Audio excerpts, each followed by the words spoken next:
didukung oleh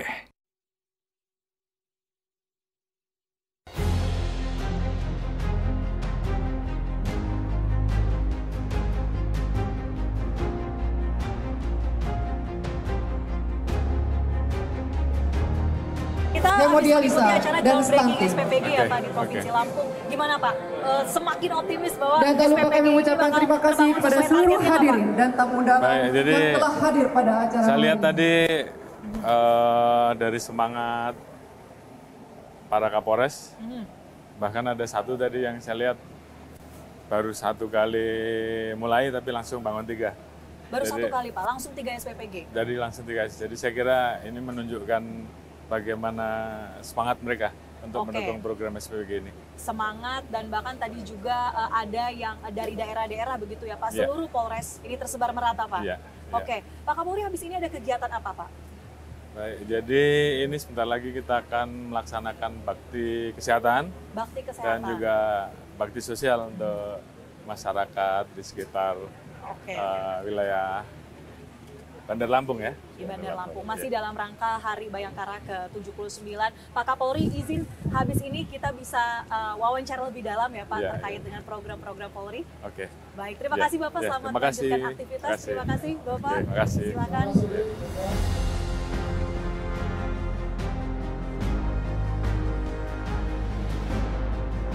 Dalam masa pemerintahan Presiden Prabowo Subianto, Polri mengambil peran strategis untuk melakukan kontribusi tidak hanya pada fungsinya dalam bidang keamanan atau menjadi pelindung, pengayom, dan juga pelayan masyarakat, tetapi juga lebih jauh menyentuh pada sektor-sektor yang dekat kepada kepentingan rakyat.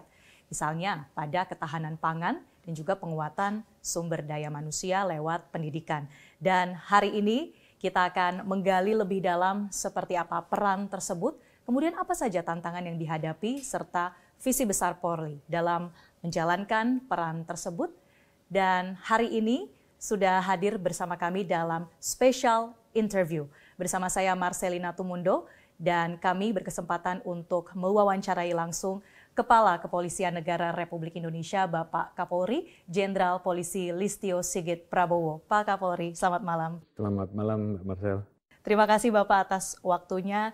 Bagaimana kabarnya Pak Kapolri? Baik, alhamdulillah sehat semua. Sehat semua, alhamdulillah. Kalau kita lihat memang agendanya ini begitu padat ya Pak, dan juga dari satu titik ke titik lain, daerah ke daerah lain, untuk salah satunya meresmikan ada SPPG.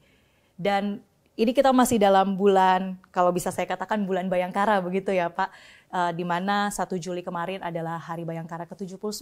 Kami sekali lagi menyampaikan selamat Hari Bayangkara. Terima kasih Pak Kapolri. Dan berbicara juga soal Hari Bayangkara Pak, kita flashback sedikit kemarin bagaimana Pak Presiden memberikan apresiasi pada saat meresmikan SPPG di seluruh Indonesia. Dan berbicara soal SPPG atau program makan bergizi gratis, ini juga menjadi peran strategis Polri saat ini, Pak Kapolri. Mengapa kemudian Polri berada dalam peran di program MBG yang mungkin kita tahu ini program sosial begitu? Bagaimana Pak? Baik, terima kasih Mbak Marcel. Yang saya hormati mungkin rekan-rekan pemirsa. Terima kasih, hari ini saya mendapatkan kesempatan untuk ngobrol-ngobrol di acara Metro TV ya. Makan bergizi gratis memang itu adalah salah satu program dari 8 program prioritas tertepatnya Bapak Presiden. Namun di satu sisi kita melihat bahwa makan bergizi gratis ini fokus pada peningkatan kualitas SDM. Dan tentu ini kalau dirunut, ditarik ke belakang, bagaimanapun kualitas SDM yang baik tentunya akan berpengaruh juga pada situasi stabilitas Kamtibmas, karena kecenderungan manakala kualitas SDM-nya tidak sesuai dengan yang kita harapkan, tentu ini akan berdampak kepada angka-angka kriminalitas, sehingga kemudian kita berpikir bahwa kita tidak hanya bekerja hanya di hilir saja, tapi juga harus mulai dari hulu, dan tentunya ini juga penting bagi kita untuk mendukung dan mengawal program-program Bapak Presiden agar betul-betul mencapai target secara maksimal. Oleh karena itu, kenapa Polri kemudian ikut terjun untuk mengawal program MBG atau biasa dikenal dengan SPPG ya, SPPG yang di dalamnya ada aktivitas untuk kemudian diberikan kepada anak-anak kita, siswa-siswa kita, sehingga dia memiliki kualitas SDM yang unggul. Di satu sisi juga ini adalah bagian dari upaya kita untuk menjaga stabilitas Kamtibmas, menjaga harga Kamtibmas agar terus tetap terjaga. Pada saat mendapatkan apresiasi dari Presiden, Pak, bagaimana Presiden melihat pencapaian dari pembangunan SPPG ini bahkan juga melewati target yang sedang berjalan saat ini. Bagaimana Pak Kapolri melihat apresiasi tersebut? Baik, jadi memang kami tentunya sangat berterima kasih karena apresiasi dari Bapak Presiden ini tentunya menjadi motivasi dan semangat kami, seluruh jajaran, untuk kemudian all out mendukung penuh apa yang menjadi program Bapak Presiden. Jadi memang awalnya kita memiliki target untuk membangun SPPG itu di tahun 2025 ini 100 SPPG. Namun pada saat 1 Juli ternyata saat itu progres pembangunan sudah mencapai 139 SPPG. Jadi di hadapan Bapak Presiden kemudian saya sampaikan, Pak, mohon izin kami mengubah target yang tadinya 100 SPPG untuk akhir tahun menjadi 200 SPPG. Bapak Presiden memberikan apresiasi dan tentunya ini betul-betul memotivasi dan semangat anggota untuk kemudian berlomba untuk kemudian bisa ikut berkontribusi di SPPG. Alhamdulillah sampai dengan hari ini ya, kurang lebih sekitar 3 minggu ya, 3 minggu atau mau masuk 4 minggu setelah Bapak Presiden mengisi dan memimpin Hari Bayangkara, per hari ini kurang lebih ada 359 SPPG yang sudah terbangun. Jadi kami terpaksa merubah target lagi, yang tadinya 200, kemudian akhir tahun menjadi 400 SPPG, kurang lebih. Luar biasa. Itu bagian dari semangat anak buah, semangat seluruh jajaran untuk betul-betul bisa mendukung, dan harapan kita di 359 SPPG ini kedepannya bisa membuka lapangan pekerjaan kurang lebih 17.950 dan kita bisa membagikan kepada anak-anak kita penerimaan manfaat kurang lebih 1,2 juta, sekitar 1.250.000 lebih, kurang lebih seperti itu. Dan ini tentunya buat kita menjadi sangat penting bagaimana kita betul-betul ikut berkontribusi untuk menyelesaikan apa yang menjadi program prioritas Pak Presiden. Ya, dari target 139 bermultiplikasi dari 100 sebelumnya ya Pak, kemudian tercapai lebih dari target, bermultiplikasi lagi. Seluruh Indonesia saat ini 359 baik dalam tahap pembangunan atau sudah jadi semua Pak saat ini? Jadi tahapan pembangunan SPPG ini memang ada tahapannya. Jadi yang pertama harus ditentukan dulu titiknya. Itu nanti dari teman-teman BGN, pasca dari itu, setelah mendapatkan itu, kemudian kita tentunya kemudian melakukan pembangunan. Setelah itu baru ada tahap verifikasi, kemudian pemberian virtual account, baru kemudian penempatan SPPI sehingga kemudian bisa beroperasional. Kurang lebih itu adalah bisnis prosesnya seperti itu.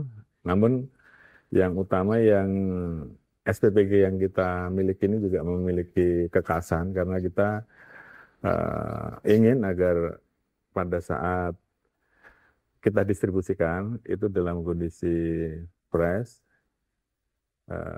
terjaga higienisnya, sehingga kemudian kita memiliki food security untuk menjaga quality controlnya, sehingga kemudian pada saat sampai ke penerima manfaat anak-anak kita semuanya dalam kondisi baik, karena kita juga tahu ada beberapa insiden dan kita tidak ingin itu terjadi. Oleh karena itu tentunya semua SOP kita berusaha untuk optimalkan sehingga kemudian program ini betul-betul bisa diterima masyarakat, khususnya anak-anak kita dengan kondisi yang memang betul-betul sesuai harapan dari pembangunan SPBG dan program NBG itu sendiri.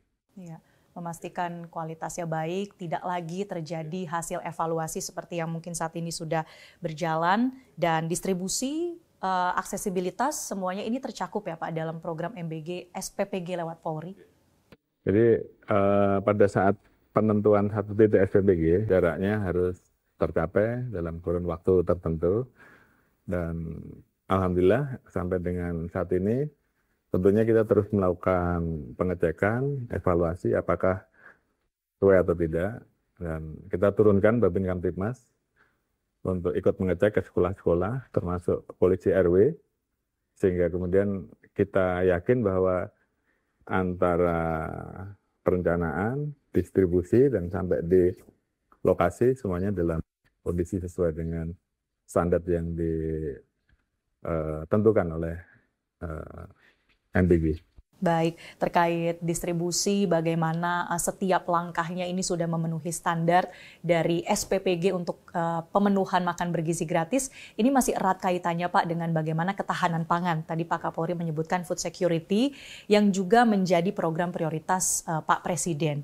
Ini kalau kita lihat cita-cita atau visi ketahanan pangan menjadi fokus, tapi juga dibayangi Pak dengan adanya ancaman seperti kejahatan pangan, beras oplosan yang sekarang juga sedang ramai begitu menjadi perhatian. Bahkan Pak Presiden menyebut ini menjadi sebuah pengkhianatan terhadap bangsa dan negara. Kita akan bahas usai jeda, Pak Kapolri, dan pemirsa tetaplah bersama kami di Metro TV.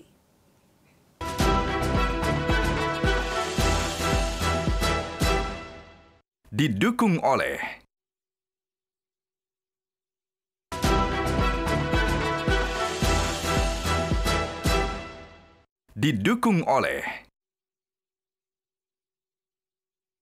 Pemirsa, Anda kembali bersama kami di special interview bersama dengan Kapolri Jenderal Polisi Listio Sigit Prabowo. Kita lanjutkan perbincangan Pak Kapolri. Sekarang kita bergeser dari program makan bergizi gratis kepada visi ketahanan pangan. Ini tentu menjadi sebuah tugas yang membutuhkan sinergi antara Kapolri dengan stakeholder terkait, misalnya kementerian, lembaga, tapi juga yang tidak kalah penting bersama dengan kelompok tani. Bagaimana sinergi yang terbangun saat ini, Pak? Terima kasih. Kita sama-sama tahu bahwa Bapak Presiden telah mencanangkan misi Asacita, di mana di salah satu misi itu bagaimana mewujudkan swasembada pangan. Dan saya kira ini memang menjadi salah satu misi yang saat ini harus bisa kita lakukan menghadapi kondisi dinamika global yang ada. Kita tahu bahwa di beberapa negara terjadi konflik ya, yang kemudian kita lihat ini juga terus bertambah, sehingga ini tentunya bisa berdampak terhadap rantai, khususnya terkait hal-hal yang selama ini kita mengandalkan impor, sehingga mau tidak mau Bapak Presiden sudah mengambil keputusan bahwa kita harus bisa berdiri di atas kaki sendiri. Salah satunya adalah mengurangi ketergantungan impor. Nah, di sisi ini kami kemudian Polri mencoba untuk ikut berkontribusi dengan mendukung program swasembada ini, khususnya untuk Polri di sektor jagung, karena apapun jagung ini juga selama ini banyak mengandalkan impor. Di sisi lain ini juga sangat dibutuhkan untuk mendukung program-program beliau, khususnya mendukung program MBG, karena apapun butuh ada rantai supply dari apakah itu sayur, apakah itu untuk lauk pauk, di dalamnya mungkin juga ada ternak yang juga membutuhkan jagung, ya jagung sebagai pakan ya, sehingga ini juga akan sangat bagus kalau kita sendiri memiliki stok terkait dengan hal tersebut. Kemudian juga bagaimana kemudian di satu sisi ini mendorong kembali gairah dari masyarakat, khususnya teman-teman petani, teman-teman Gapoktan, untuk kemudian mau menanam kembali. Karena memang ada pasarnya, ada offtake-nya yang jelas, dan alhamdulillah Polri tentunya tidak mungkin bekerja sendiri dengan kemudian menanam jagung, tapi bagaimana kita memberikan asistensi, bimbingan, dan pendampingan kepada teman-teman Gapoktan, para petani.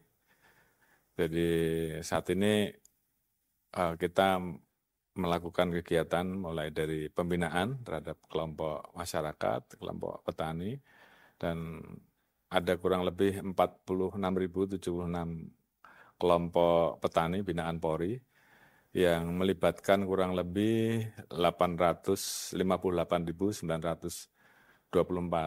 petani jagung. Dan tentunya kami terus berusaha untuk bekerja sama dengan stakeholder terkait, karena memang kami punya program untuk menanam kurang lebih 1 juta hektar ya, untuk mendukung program jagung, dan secara bertahap tentunya kami harus bisa mendapatkan lahan seluas 1 juta hektar. Alhamdulillah kerjasama dengan teman-teman dari Perhutani, kemudian dari Inhutani, kemudian stakeholder terkait yang lain seperti Kementerian Kehutanan, Perhutanan Sosial, kita saat ini sudah bisa mendapatkan potensi lahan yang bisa ditanam kurang lebih 795.000. Jadi target kita 1 juta, mudah-mudahan sisanya bisa tercapai. Di antara 795.000 itu sudah kurang lebih 454.000 yang saat ini sudah kita tanam. Dan di kuartal kedua waktu itu kita telah melaksanakan panen raya yang dipimpin oleh Bapak Presiden. Ada kurang lebih 2 juta ton yang kita dapatkan, dan harapan kita nanti di kuartal ketiga bisa lebih. Di sisi lain, kegiatan untuk mendukung program swasembada pangan di bidang jagung ini kita persiapkan mulai dari bagaimana kita mempersiapkan bibit. Terkait dengan bibit ini kita bisa bekerja sama dengan Kementan, kita juga bisa bekerja sama dengan pihak swasta. Di satu sisi juga kita merekrut beberapa ahli, profesor, dan bekerja sama juga dengan universitas-universitas untuk bagaimana menciptakan bibit unggul. Dari situ kemudian selanjutnya adalah terkait dengan bagaimana mengelola dan mempersiapkan lahan. Oleh karena itu juga kita siapkan juga alat-alat untuk mengecek kesuburan tanah. Kesuburan tanah ini juga kita bagikan kepada teman-teman Gapoktan. Di sisi lain, distribusi pupuk agar tepat sasaran, ini juga menjadi salah satu concern kita, karena jangan sampai para Gapoktan sudah mau menanam, tapi di sisi lain pupuknya nggak dapat. Nah, peran kita di situ adalah bagaimana mengkomunikasikan antara Gapoktan dengan Kementerian Pertanian, sehingga kemudian pupuknya pun juga bisa didapatkan. Di sisi lain, kita juga harus memikirkan pasca mereka menanam, maka bagaimana menyerap hasil panennya.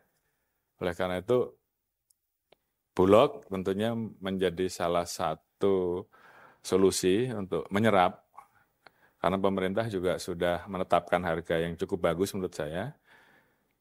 Awalnya harga serapnya 5.500, namun kemudian dievaluasi lagi. Saat ini hasil panen dari petani dengan kadar air kurang lebih 18% sampai dengan 20% itu kurang lebih di harga 5.500, sementara untuk 14% di harga Rp6.400 per kilogram. Harga itu cukup menarik, saya kira, karena dari mulai petani, kemudian bagaimana ada proses pengeringan, sampai dengan dijual ke Bulog, itu semuanya bagus. Kemudian untuk memastikan agar berapapun yang ditanam oleh petani ini terserap, kita kemudian bekerja sama juga dengan pihak pakan ternak swasta, ada kelompok-kelompok besar seperti Java, Caron yang kita minta untuk bisa menyerap sesuai dengan harga Bulog dan mereka mau. Termasuk juga kita bekerja sama dengan kelompok gabungan pakan ternak mandiri.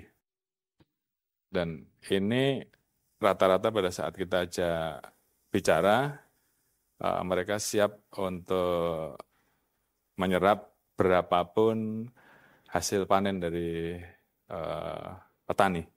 Dan tentunya ini kan menjadi pasar yang bagus, yang di satu sisi ini akan membuat petani juga betul-betul bergairah.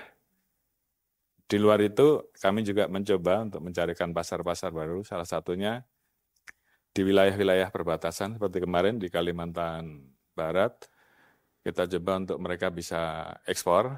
Kita sempat berkunjung, mencarikan pabrik-pabrik yang kemudian bisa mengimpor jagung kita, dan itu juga ada selisih harga. Jadi kegiatan itu yang kita lakukan mulai dari hulu sampai dengan hilir untuk bisa betul-betul mendukung program swasembada pangan dari Bapak Presiden, khususnya di bidang jagung. Ya, dari hulu ke hilir dan juga tadi yang memberi kemandirian, kesejahteraan bagi para kelompok tani tercakup dalam program swasembada pangan. Itu adalah suatu visi yang tentunya begitu mulia, mengedepankan keterlibatan masyarakat. Tapi lagi-lagi Pak, dibayangi dengan adanya suatu, bisa kita katakan ancaman begitu ya, karena ini membuat Presiden begitu geram ketika menyampaikan pidato, ada pengkhianatan terhadap bangsa dan negara karena kasus-kasus terkait dengan kejahatan pangan. Beras oplosan, mulai dari takarannya, kualitasnya yang tidak sesuai dengan apa yang seharusnya didapatkan oleh konsumen begitu. Bagaimana peran Polri Pak memastikan ada penegakan hukum yang tegas, tapi juga jangan sampai ini membuat ketersediaannya juga jadi terhambat, tidak bisa diakses oleh masyarakat. Baik, terima kasih. Emang Bapak Presiden mendapatkan laporan di lapangan terkait bahwa pada saat situasi stok kita cukup ataupun mungkin melimpah, khususnya untuk padi, tiba-tiba muncul isu bahwa harga eceran tertinggi dari beras naik, baik itu premium ataupun medium, sehingga kemudian Bapak Presiden memerintahkan untuk kita mengambil langkah penegakan hukum, karena apapun ini sangat merugikan masyarakat, merugikan konsumen. 100 triliun per tahun Pak kerugiannya. Ya, diasumsikan bahwa terhadap potensi kerugian masyarakat, kurang lebih Pak Mentan menyampaikan angka itu. Oleh karena itu kita beberapa waktu yang lalu sudah turun ke lapangan, bekerja sama tentunya dengan Kementerian Pertanian untuk melaksanakan sidak dan kemudian mengambil langkah di lapangan. Kita membentuk Satgas Pangan Polri, memang sebenarnya sudah ada, tapi ini kita turunkan untuk supaya bekerja lebih maksimal, baik Satgas Pangan di tingkat pusat maupun Satgas Pangan di tingkat daerah.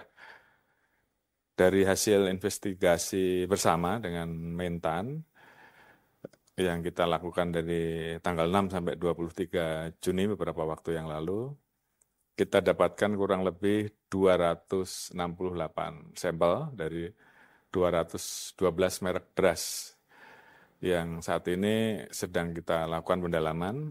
Ada yang sampel beras premium dan sampel beras medium.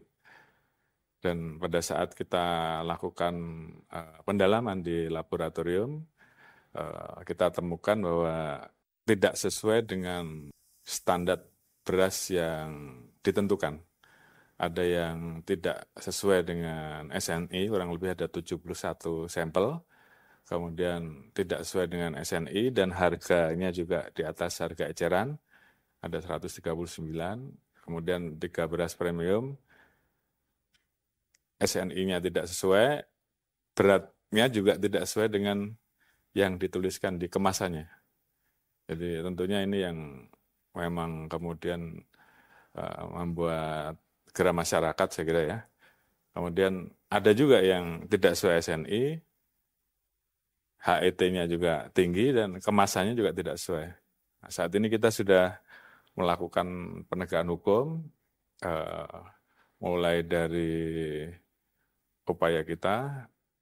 Setelah kita lakukan pendalaman di laboratorium, kita periksa saksi-saksi, termasuk ahli. Saat ini kita sudah menetapkan 3 produsen dengan inisial FS, PT FS, kemudian PT WPI, dan toko SY. Ini produsen yang cukup besar pemasarannya. Dan saat ini sudah kita naikkan sidik, termasuk juga kita lakukan polis lain di tempat produksi mereka dan gudang mereka.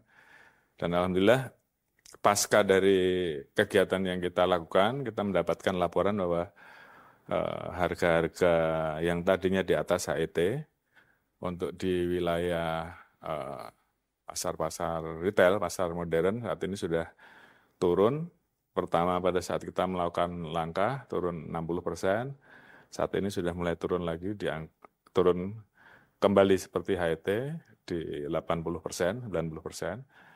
Memang perlu ada treatment khusus di pasar tradisional karena memang di tradisional mulai dari produsen, kemudian distribusi 1 sampai distribusi kelima itu di pasar tradisional ada. Namun saat ini harganya di beberapa tempat juga sudah mulai berubah. Tentunya ini yang kita minta agar apapun harga ini harus diawasi sehingga kemudian konsumen jangan sampai terganggu. Saat ini yang kita awasi kurang lebih ada 9.993 pasar tradisional dan 53.695 retail modern. Rata-rata yang retail modern sudah turun semua. Tinggal bagaimana PR kita untuk menggarap di pasar tradisional. Jadi yang penting adalah setelah harga turun, pasokan tidak terganggu. Ini juga Bulog bekerja sama dengan seluruh stakeholder TNI Polri untuk menurunkan beras cadangan nasional agar tetap berada di lapangan sehingga masyarakat juga kemudian tetap bisa mendapatkan pilihan beras.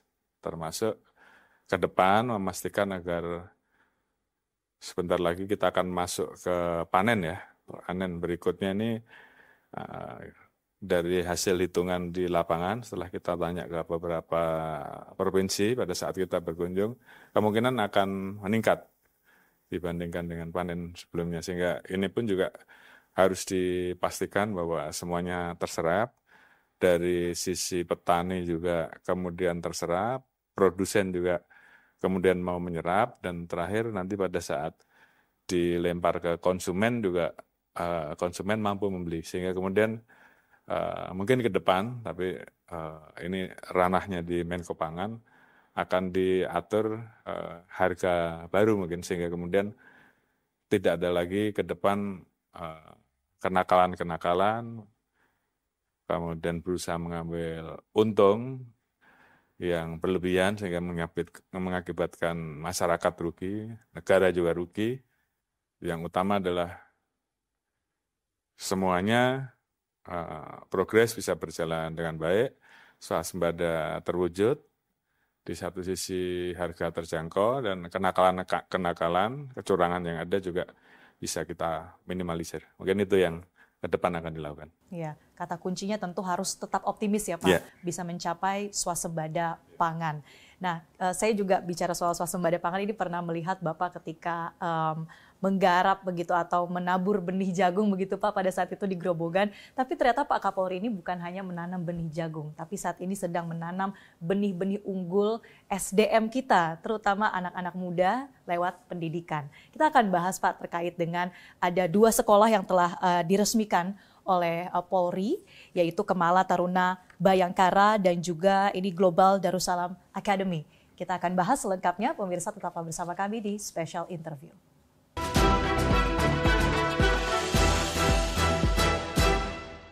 Didukung oleh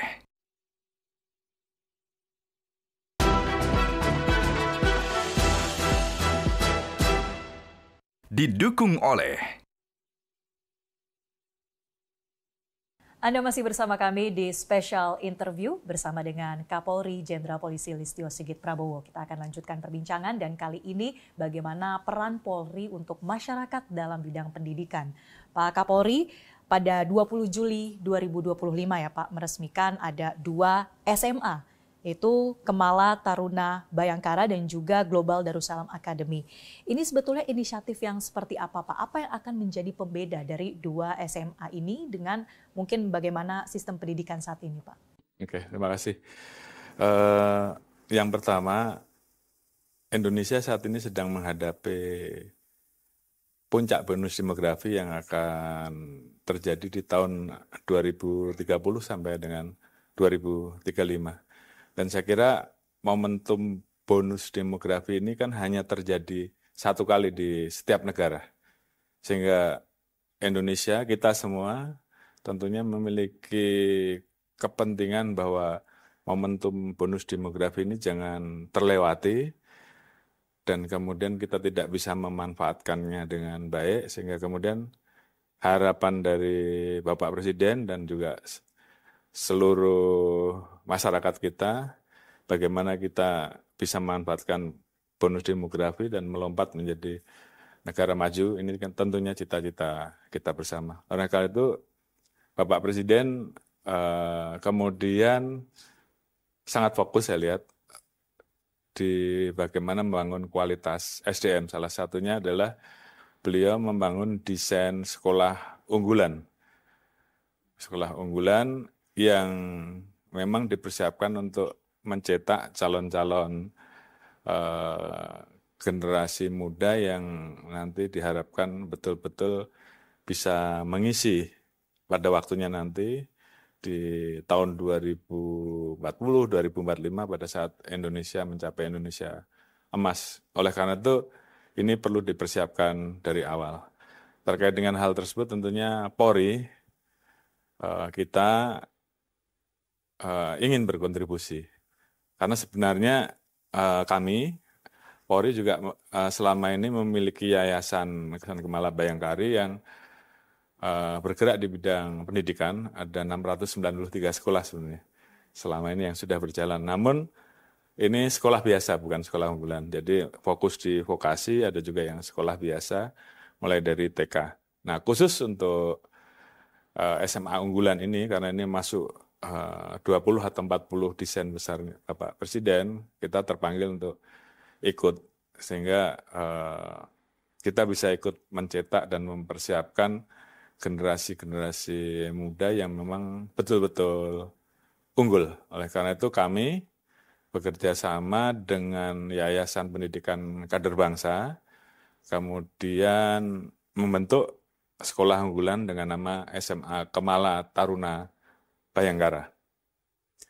Sekolah ini kita persiapkan untuk mempersiapkan calon-calon generasi penerus yang memiliki kecerdasan intelektual di atas rata-rata. Di satu sisi kita juga ingin mereka memiliki kekuatan moral, etika, rasa patriotik, serta keterampilan untuk menjadi seorang leadership yang mumpuni ke depan. Saya kira itu yang kita persiapkan. Oleh karena itu, kita mulai dari bagaimana kita mempersiapkan kurikulum. Memang kurikulumnya ini tentunya disesuaikan dengan kurikulum yang diharapkan oleh Bapak Presiden. Kita menggunakan kurikulum IB, International Baccalaureate, sehingga pasca lulus dari SMA tersebut, kita bisa salurkan masuk ke universitas-universitas terkenal di luar negeri. Di satu sisi kalau memang dia pengen melanjutkan di dalam negeri, misalkan masuk ke universitas-universitas dalam negeri atau masuk ke sekolah-sekolah kedinasan seperti akademi militer, akademi kepolisian, tentunya mereka juga sudah dipersiapkan untuk itu. Namun paling tidak konsepnya, karena ini memang harus didesain dengan baik, mereka disekolahkan di sekolah dengan konsep boarding school. Sehingga dari awal ini memang mereka sudah bisa kita tanamkan bagaimana mereka mulai berinteraksi dengan rekan-rekannya yang lain, kemudian program-programnya juga bisa kita tanamkan sesuai dengan apa yang kita harapkan. Dari mulai masalah pemikiran kritis, pembelajaran yang komprehensif, dan kemudian hal-hal yang berbasis proyek, bahasa tentunya menjadi syarat juga. Dan memang rata-rata pada saat kita rekrut mereka dari skala 100 itu untuk nilai IPA, kemudian matematika, bahasa Inggris itu minimal 80. Sehingga dan itu dari semester 1 sampai dengan 5. Selain tes di bidang akademik, mereka juga kita tes untuk masalah jasmani dan rohaninya juga. Dan tentunya ada pendalaman psikologis, sehingga kemudian kita bisa mendapatkan sosok calon siswa ini lengkap. Tidak hanya cerdas, tapi juga dia bagus di masalah jasmani dan rohaninya. Serta juga kita sudah mendapatkan dari awal karakter anak ini, dia siap atau tidak untuk jadi calon pemimpin. Dan alhamdulillah Mbak, di progres pertama ini kita buka pendaftaran, ada kurang lebih 11.000 yang mendaftar. Yang diterima? Yang diterima untuk SMA Kumala Taruna Bayangkara saat ini ya, hanya 120. Wow, dari 11.000 disaring menjadi 120. Untuk yang di ketat global berarti, 66. Ya, memang ketat sekali, dan kita juga menggunakan sistem blind admission, artinya kita betul-betul adu mereka, bahkan saya sebagai Kapolri juga tidak bisa mengintervensi kelulusan. Jadi memang betul-betul kita merit sistem yang dijalankan begitu ya. Dan alhamdulillah itu juga kemudian terlihat dari hasil anak-anak yang kita dapatkan, dan mudah-mudahan mereka-mereka ini betul-betul bisa kita didik dan siap untuk jadi calon-calon pemimpin di masa yang akan datang. Ya, saya mau kutip pernyataan Pak Kapolri di waktu meresmikan sekolah kemarin, mereka adalah mutiara-mutiara yang tersebar dan saat ini sudah ditemukan. Lalu akan digembleng ibarat emas, ini menjadi emas 24 karat. Artinya ini suatu cita-cita yang begitu visioner, bagaimana anak-anak Indonesia ini harus bisa menjadi aktor-aktor unggulan Pak untuk merebut bonus demografi tadi, Indonesia Emas 2045. Dan tentu pertanyaannya Pak, banyak yang ingin menjadi emas 24 karat, menjadi mutiara. Bagaimana kalau kemudian ada yang tertarik begitu Pak untuk masuk ke sekolah-sekolah unggulan Polri? Jadi memang mohon maaf saat ini kita baru bisa menjaring dari tes yang ada itu, kita lihat dari kita punya 38 provinsi ya sekarang. Walaupun 4 provinsi baru, ini baru bisa masuk 24 provinsi yang terwakili. Namun ke depan kita ingin bahwa seluruh wilayah juga betul-betul ada yang terwakili. Oleh karena itu tentunya sosialisasi harus kita tingkatkan. Di satu sisi jumlah siswa untuk ke depan juga akan kita tambah, sehingga harapan kita bisa menjaring lebih banyak mutiara-mutiara dari berbagai wilayah ini. Dari seluruh Indonesia ya Pak. Kita jadikan satu dan kita siapkan mereka menjadi calon-calon pemimpin. Oleh karena itu memang saya melihat bahwa